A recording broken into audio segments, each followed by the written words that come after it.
FGM? I have no idea.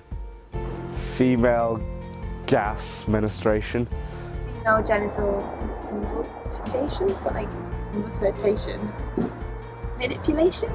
Female genital mutilation. People mutilate young females' genitals so they can't enjoy sex, and so it's painful. Vagina's all sort of mutilated and all taken apart. Blow up the woman's vagina so that they can't have sex until marriage, and then like the husband breaks the thing. Penis can't be inserted. I think it's they wait until they're married and then they either get rid of it or they just sew it together. The term female genital mutilation is a term that we use as activists. If you were in the community, you would say cutting, because they wouldn't understand the word mutilation. There is actually 4 stages of it as well, and it starts off with grade 1, which is a slit, and it can go up to grade 4, which is actually sewing up of the genital areas as well. The thing is about it is that the health implications are beyond our comprehension. Like people are having difficulties with childbirth. Women are going through things like perforated bladders. Developing world. Southwestern Africa, like the Nigeria, that sort of country. Asia. I think it can probably happen anywhere. I wouldn't be surprised if it did happen in the UK and in Birmingham and lived nearby. Where I know it prominently is Northwest Africa. I found out in Northwest Africa, in a place in Burkina Faso and Sierra Leone, there was actually 88% of Burkina Faso's women and children that have endured it, and 76% of Sierra Leone's women and children. These children are being taken back to their own country, having this performed and then being brought back. A 13-year-old girl put her hand up and said, "Miss, can I tell you something? I've had this done." And she's only 13, and this is a school in Birmingham. There was a doctor and dentist that were practicing it in Birmingham. The doctor was charging about £750 per head.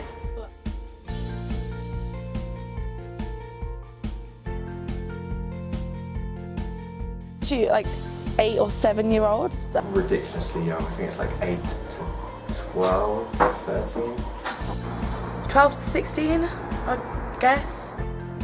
Early teens to late teens, for teenage years.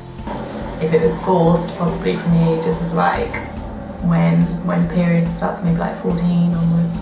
Could be the patriarch of the family. They're equivalent to priests or community, like seniors. Either their parents or the government. I'd guess parents, but probably fathers. You know, if it's done properly, like medically, it's. We've documented with children as young as 4 years old. Now, I've actually spoke to members of the public myself, so I can personally state this, that they've been younger. Like, a lady was telling me that she was 1 when this happened to her. The women, because they've had it done, so it's like their mum, their grandmum, their great-grandmum, believe it or not, they're the ones that are usually holding them down for the tribal leaders to do this. This is an act that's done by women to women. Okay? But they use the argument of the men that if you don't have it done, nobody will marry you. And that... Just kind of purify a woman. A spiritual cleansing, a ritual process to make the woman or girl become a woman. Might be religious beliefs. Religious, if that can be put in a group.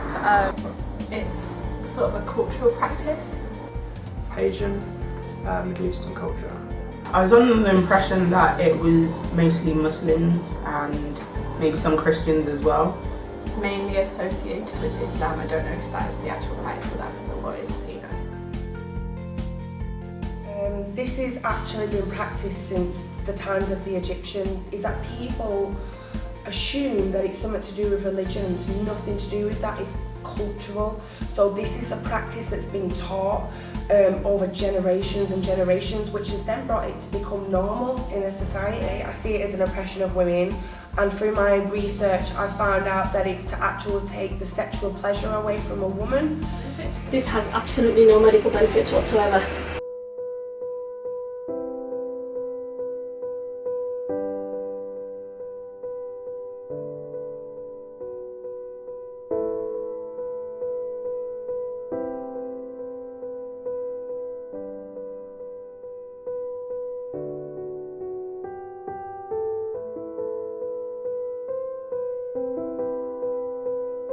I remember that no one told me at the time what was going to happen. I remember that my mum had bought me a beautiful yellow dress. I also had some henna done on my hands and my legs the night before. I didn't know why everyone was making this big fuss over me and what was going to happen to me. When we got to the place where it was going to happen, I noticed it was full of little girls and ladies. 2 ladies grabbed me and put me on the bed. They started to take my clothes off. Within the space of 20 minutes, everything was done. I'd become a woman. How can a 6-year-old become a woman? I have daughters and I would never do this to them. I would never put them through what I went through because you suffer the impact of FGM all your life. We all need to look after the next girl and make sure FGM doesn't happen to her.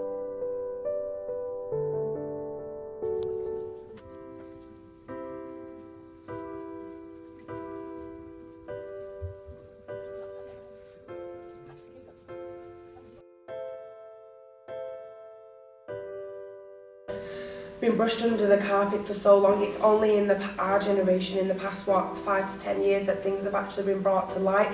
So I think that a lot of people unfortunately are a bit uneducated. When we talk about FGM, genitals and sexual feelings, it is an absolute taboo subject. People don't talk about it, so it's only when you start talking about it that you then see people and young people changing it. In the short term, there needs to be more education to break the taboo currently surrounding FGM. We hope this video will help FGM become something that is talked about, but it also needs to be discussed in our community and schools so that awareness of the practice and the fact that it happens here in Birmingham can spread. Education for public services such as police, medical professionals and teachers is already being provided, but there is still a distinct gap in education provided to the general public and especially the children at risk.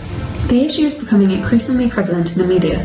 For example, episodes of Casualty and Call the Midwife have discussed the issue, and The Guardian covered the story of one woman's battle against the practice in Gambia.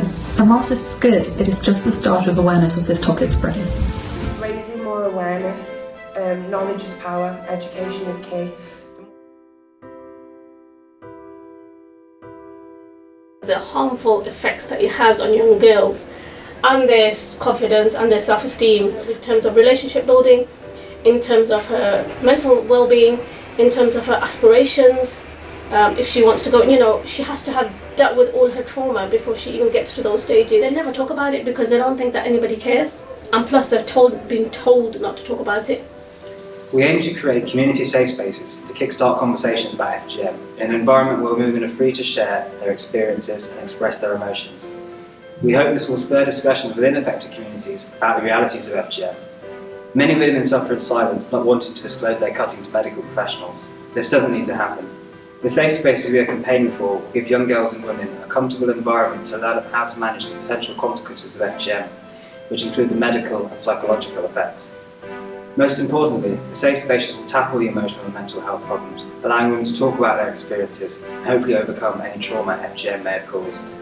And I think it's so important that these women really do get the support that they need. And I think it's so important that these young girls are empowered. This documentary will hopefully generate safe spaces within the community, which will lead to a dialogue within families and communities and lead to more consideration and questioning of the issue. An increased understanding might help sufferers be more able to come to terms with what's happened and to discuss it if they wish, or at least develop the impression of our community as a safe space where people can speak out and know they'll be understood. Discussion of the issue may create an atmosphere where, as the taboo is broken, more cases might be reported and perhaps survivors decide against doing it to their own children. Women of 30, 40, 20, 30, 40 may not remember what happened yesterday, but they will certainly remember the day that they were cut. Because I have a lot of people, the general public, saying, oh, you can't change that, you can't stop that. But every single girl that you actually stop from going through this is then going to go on and help other people. In the long run, we want FGM to be a priority on the government's agenda.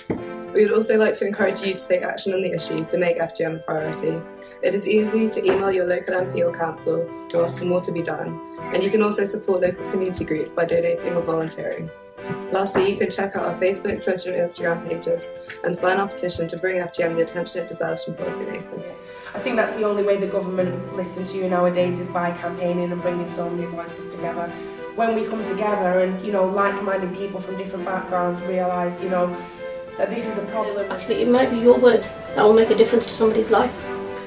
So please share this video to carry on raising awareness. Even if it only helps one person, it can have a profound impact for generations to come. Here are some of the Birmingham-specific and national charities who are already doing an amazing job helping survivors of FGM and advocating for its end.